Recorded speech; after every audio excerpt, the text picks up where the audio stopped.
ధర్మజిజ్ఞాసులకు శుభాశీస్సులు. ఋషి యజ్ఞ భాగంగా ఒక గొప్ప అంశాన్ని మీ ముందు నేను ప్రస్తావన చేస్తున్నాను. ఆషాఢ పౌర్ణిమ, గురు పౌర్ణిమ, వ్యాస పౌర్ణిమ అన్న విషయం మీ అందరికీ తెలుసు. ఇక్కడ వ్యాసుని పేరుతో ఉన్నటువంటి ఈ పవిత్రమైన పౌర్ణిమ, ఇది కేవలము గురుతత్వాన్ని సూచించేటటువంటి ఒక అద్భుతమైన పర్వదినం. ఇది గురువు అనేటటువంటిది సనాతన సంప్రదాయంలో దానికి మించినది మరొకటి లేదు అన్న సంగతి అందరికీ తెలుసు. ఇక్కడ గు శబ్ద స్పందకార రు శబ్ద స్తన్నిరోధక అంధకార నిరోధిత్వాతు గురురిత్యభిధీయతే అని మనకు గురుగీత చెప్తుంది. అంటే అంధకారాన్ని పూర్తిగా తొలగించేటటువంటి వాడు, అజ్ఞానాన్ని తొలగించేటటువంటి వాడు గురువు. ఈ గురువు స్వశరీరుడై ఉండాలి. వ్యాసుడు మనకు అందించిన సాహిత్యము అంతా ఇంతా కాదు. 18 పురాణాలు, అలాగే వేద విభజన చేసినారు. ఋగు, యజుస్సు, సామము, అథర్వ. ఒకే వేద రాశిని 4 భాగాలు చేసినాడు అనుష్ఠానానికి తగ్గట్టు. బ్రహ్మసూత్రాలు వ్రాసి అందించాడు. ఇంత పెద్ద కృషి, పంచమ వేదమైనటువంటి మహాభారతాన్ని కూడా అందించినాడు. ఇవి మీ అందరికీ తెలుసు. అంటే ఇక్కడ మనం ఏది చెప్పినా, ప్రవచకులు ఏది చెప్పినా అది వ్యాసుని యొక్క వాక్యమే. స్వకల్పితాలు లేవు, ఉండవు, ఉండబోవు. అర్థమయ్యేదానికి ఏదైనా ఉపమానాలు కల్పించి చెప్తే చెప్పి ఉండవచ్చు, కానీ మూలం మాత్రం వ్యాసుడు ఇచ్చినటువంటి. అట్టి వ్యాసుని గుర్తు చేసుకునేటటువంటి పౌర్ణిమ మనకు గురు పౌర్ణిమ. ఇక గురుతత్వం అనేటటువంటిది ఇప్పుడు వ్యాసుని మనం ఆరాధిస్తే ఆయనతో సాంగత్యం లభిస్తుంది, మనకు ఆ ఫలితం లభిస్తుంది. ఇక స్వగురువు అంటే నీకు స్వశరీరుడై బ్రహ్మ విద్యను బోధించేటటువంటి వాడు, భేద దృష్టిని తొలగించేటటువంటి వాడు, భేద భావాన్ని తొలగించేటటువంటి వాడు, జీవేశ్వరుల భేదం తొలగించేటటువంటి వాడు. వీడియో పెద్దదవుతుందని నేను చెప్తలేదు, కానీ పంచవిధ భ్రాంతులను తొలగించేటటువంటి, అంటే భ్రాంతిని తొలగించేటటువంటి వాడు గురువు. దోచుకునేటటువంటి వారు గురువులు కాదు. కనుక నీకు ఉపదేశం చేసినటువంటి గురువు పట్ల నువ్వు ప్రేమ చూపిలేకపోతే, నీకు ఉపదేశం చేసినటువంటి గురువు పట్ల నీకు శ్రద్ధ లేకపోతే, నువ్వు దైవారాధన చేసినా కూడా అది వ్యర్థమే. ఎందుకు? ఇది దైవము అని నీకు చెప్పినటువంటి వాడు, గ్రహింపజేసినటువంటి వాడెవడు? గురువు.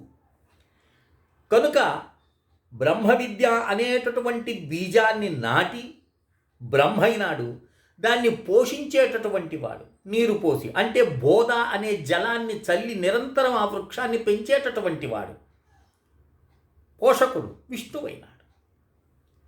అజ్ఞానం లయించిపోతుంది కనుక మహేశ్వరుడైనాడు. గురు బ్రహ్మ, గురు విష్ణు, గురుదేవో మహేశ్వర.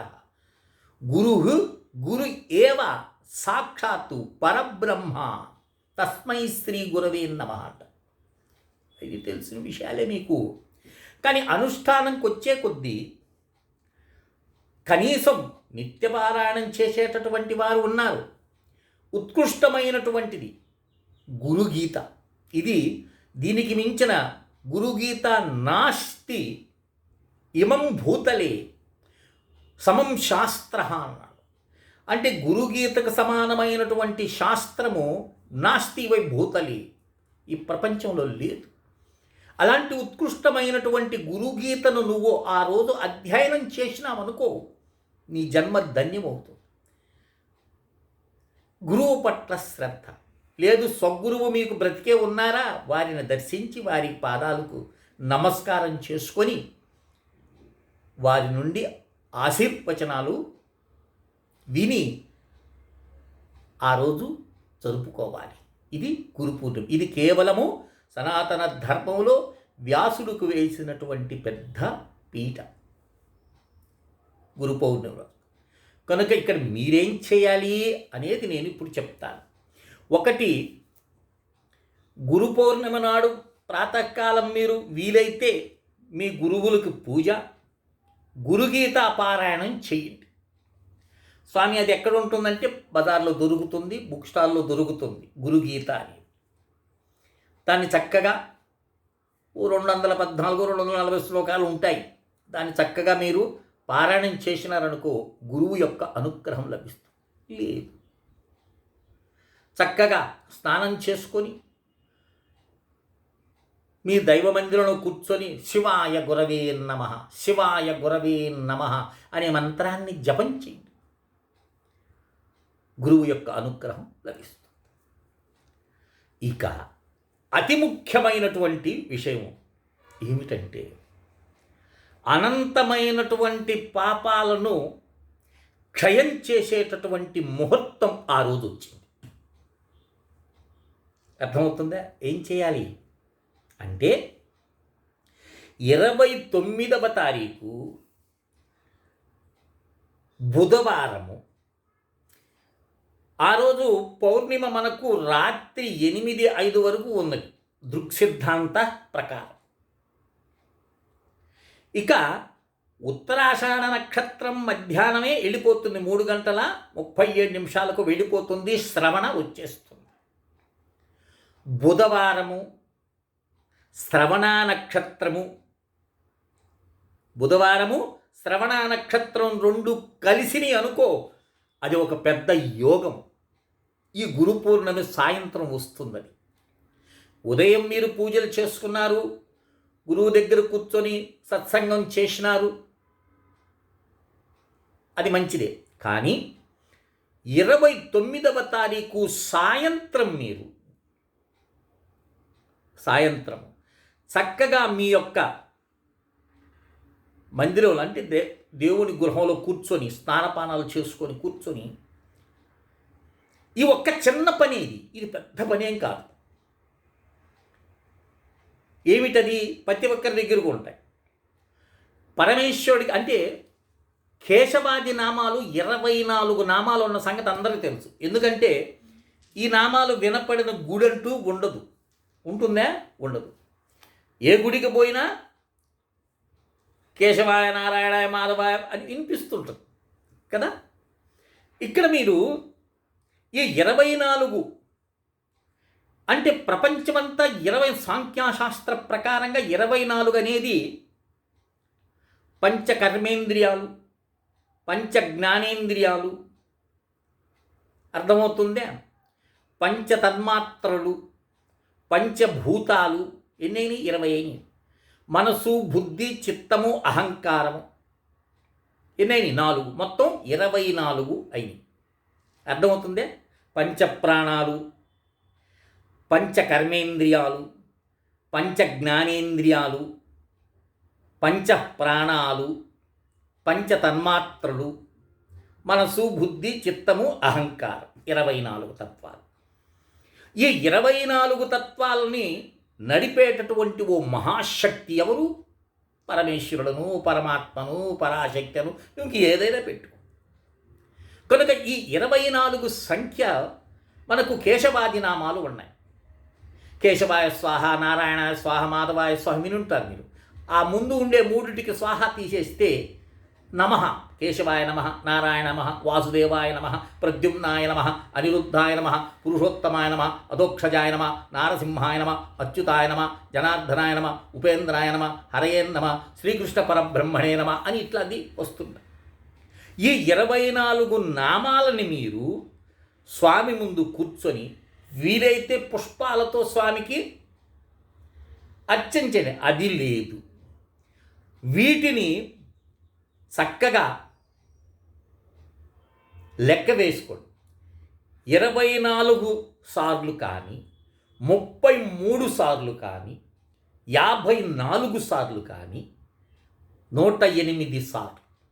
ఎవడైతే శ్రవణ నక్షత్రయుక్త బుధవారము పౌర్ణమి గడియల్లో ఈ చిన్న పని చేసినారనుకో, మీకేం దానాలు చేయమని చెప్తాం లేదు, నేను అన్నదానం చేయమని చెప్తాను, వస్త్రదానం చేయమని చెప్తాను. కేవలం నామం మాత్రం చేతనే అనేక జన్మల్లో పోగేసుకున్న మురికి, పాపము, దురితము అన్ని క్షణంలో చిటికెలో మాయమైపోయి నీ హృదయము ఎంతో పవిత్రంగా శుద్ధవుతుంది. లోపల హృదయంలో ప్రకాశించేటటువంటి పరమాత్మను ఈ మురికి అనేది కప్పేసి ఉంది. అది తొలగిందా, నువ్వు దేదీప్యమానంగా ప్రకాశిస్తావు. కనుక నీకు మురికి తొలగించుకునే అవకాశం, ఆ మురికినే పాపం అంటాం, ఆ దుఃఖం అంటాం, అది తొలగించుకునేటటువంటి గొప్ప సమయం మనకు ఈ శ్రవణ నక్షత్ర బుధవార పౌర్ణమి 29వ తారీఖు సాయంత్రం చేయండి ఈ పని. మీ జన్మ ధన్యమవుతుంది. ఎక్కడ పుస్తకాల్లోనూ ఉంటుంది కేశవాది నామాలు. కేశవాది నామాలు ఎక్కడైనా ఉంటాయి. కానీ మీరు చేయాల్సింది ఏమిటి?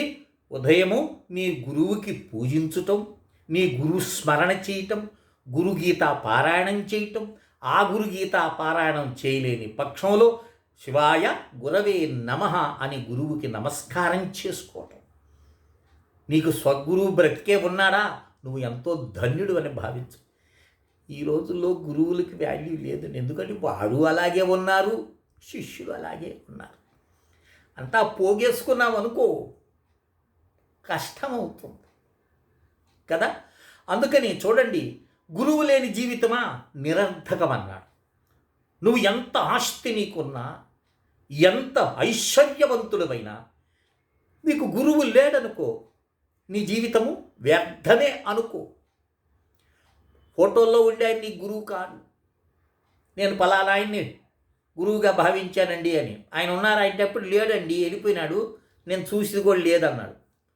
స్వగురువు అంటే నీకు బోధ చేసినటువంటి వాడు, బ్రహ్మజ్ఞానాన్ని ఉపదేశం చేసినటువంటి వాడు, నీ అజ్ఞానాన్ని తొలగించేటటువంటి వాడు, నువ్వు ప్రశ్నిస్తే సమాధానం చెప్పేటటువంటి వాడు, వారిని సద్గురువులు అంటారు. అలాంటి గురువు నీకు దొరికినాడా, నీ జన్మ ధన్యం. చూడండి, పరమాత్మ అవతారాలు ఎత్తినా కూడా సాందీపుడు కృష్ణ పరమాత్మకు గురువు, వశిష్ఠుల వారు, విశ్వామిత్రుడు రామచంద్రమూర్తికి గురువు. ప్రతి మహనీయుడికి గురువు ఉంటాడు. మీకెవరున్నారు? కేవలం మాటతో ఆయన మా గురువు అండి అని అంటే తప్పదు, అది తప్పు. గురువు అంటే నువ్వు ఇంకా ఆయనకి పెద్దపీట వేయటవే. గురుదూషణ వినకూడదు. నీకు బోధతో మాత్రమే సంబంధం ఉండాలి. అంతేగాని గురువు యొక్క లోపాలు ఎత్తి చూపించే ప్రయత్నం నువ్వు చేసావంటే అది మహాదోషమని. నీకు సాంసారిక విషయాల గురించి చెప్పడు గురువు, బ్రహ్మతత్వం గురించి చెప్తాడు, అనుభవాన్ని గురించి చెప్తాడు. అలాంటి గురువుని పూజించి ఆయన్ని వక్రదృష్టితో చూడకుండా పవిత్రమైన భావంతో గురువుని ఆ రోజు పూజించాలి.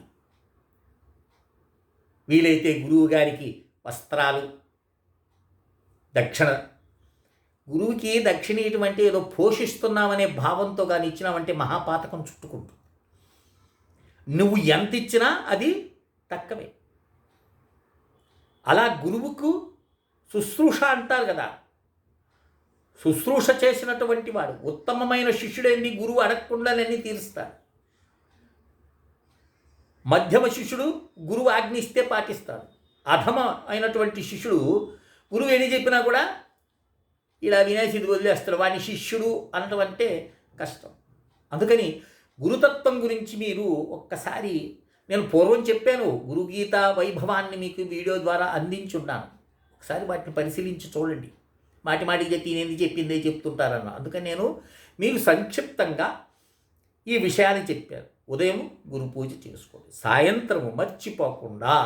ఆ రోజు శ్రవణ నక్షత్రము, బుధవారము, పౌర్ణిమ ఉన్నది కనుక కేశవాది నామాలను శక్తి కొలది 24 సార్లు కానీ, 33 సార్లు కానీ, 54 సార్లు కానీ, 108 సార్లైనా ఆ కేశవాది నామాలను ఉచ్చరిస్తూ స్వామి ముందు. ఇప్పుడు మల్లెపూలు దొరుకుతున్నాయండి, మల్లె మొగ్గలు తెచ్చుకోండి. ఒక్కొక్క మొగ్గ తీసుకొని ఆ నామాన్ని వచ్చి కేశవాయ నమః అని స్వామి ముందు ఉంచండి, నారాయణాయ నమః అని స్వామి ముందు ఉంచండి. ఎంత ఆనందం ఉంటుందో చేసి చూడండి. మీరు పంచపూజ చేయండి, ఓ టెంకాయ కొట్టండి, పవిత్రంగా కూర్చొని దర్భాసనం మీద కూర్చొని ఆ నామాలను మీరు ఉచ్చరిస్తూ ఆరాధించినారా మీ జన్మ ధన్యమవుతుంది. ఇట్లాంటి ముహూర్తాలు రావు నాయన. వచ్చిన వాటిని సద్వినియోగం చేసుకో. ఓ గంట నువ్వు పరమాత్మ కోసం కేటాయించలేవా? సాధ్యపడదా? ఒక్కసారి ఆలోచించు. నిత్యం ఉండే పనులు జరుగుతూనే ఉంటాయి. అదే చెప్పినాడు, నహి నహి రక్షతి ధృకీకరణి అన్నాడు. కాలే నహి నహి రక్షతి. కాలం పరిగిస్తూ ఉంది, కాలుడు నిన్ను ఎప్పుడు తీసుకెళ్తాడో తెలియదు, ఊపిరి లాగేస్తాడు. అందుకని ఏం చేయను, భజ గోవిందం భజ గోవిందం భజ గోవిందం మూఢమతి అన్నారు. పరమాత్మను భజించు. ఈ చిన్న పని కూడా చేయలేకపోతే మన జన్మధన్యం కాదు. కనుక ఆ కేశవాది నామాలు చూడండి, ఉంటాయి, దొరకతాయి మీకు. నెట్లో గుర్తు చూసుకోండి, 24 కేశవాది నామాలు ఉంటాయి. వాటిని చక్కగా వ్రాసుకొని అందరూ కూడా ఆ యొక్క పవిత్రమైన రోజుని సద్వినియోగం చేసుకొని మీ పాపాలన్నింటినీ కూడా తొలగించుకొని కడిగిన ముత్యవలే ప్రకాశిస్తూ ఆ స్వామి కృపకు పాత్రులవుతారని ఆశిస్తూ శ్రీ విద్యోపాసకులు శ్రీ మండే లక్ష్మీ నరసింహారావు లోకా సమస్తా సుఖినో భవంతు. ఓం తత్సత్, ఓం తత్సత్, ఓం తత్సత్.